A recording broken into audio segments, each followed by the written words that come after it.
మకర రాశి వాళ్లకు. మకర రాశి నక్షత్రాలు ఉత్తరాషాఢ నక్షత్రం 2, 3, 4 పాదాలు, శ్రవణ నక్షత్రం యొక్క 1, 2, 3, 4 పాదాలు, ధనిష్ట నక్షత్రం 1 మరియు 2 పాదాల వాళ్ళకి ఈ యొక్క జనవరి 5వ తేదీ నుండి 11వ తేదీ వరకు సాధారణమైనటువంటి గ్రహస్థితి గోచరిస్తూ ఉంది.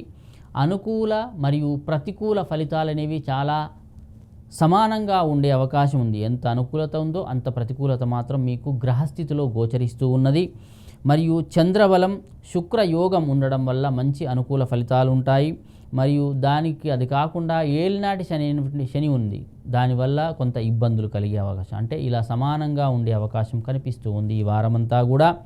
మరియు కుజుడు కూడా వక్రగతిలో సంచరిస్తూ ఉన్నాడు, దానివల్ల ఇబ్బందులన్నీ కూడా కలుగుతాయి.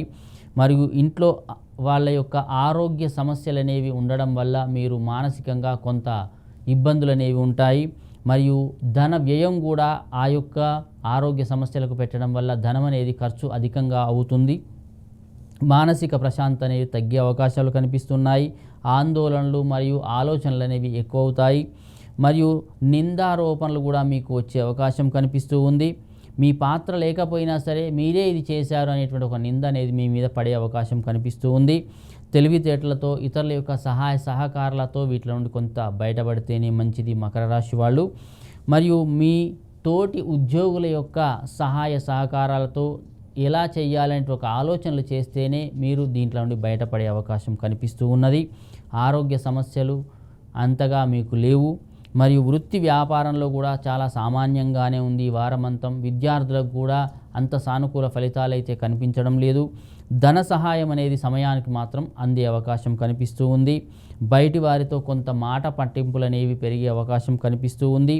ఆచితూచి మాట్లాడండి. ఏ పని చేసినా సరే 1కి 2 సార్లు ఆలోచించండి. దానివల్ల మకర రాశి వాళ్లకు ఇబ్బందులు అనేవి తొలగిపోయే అవకాశాలు కనిపిస్తూ ఉన్నాయి.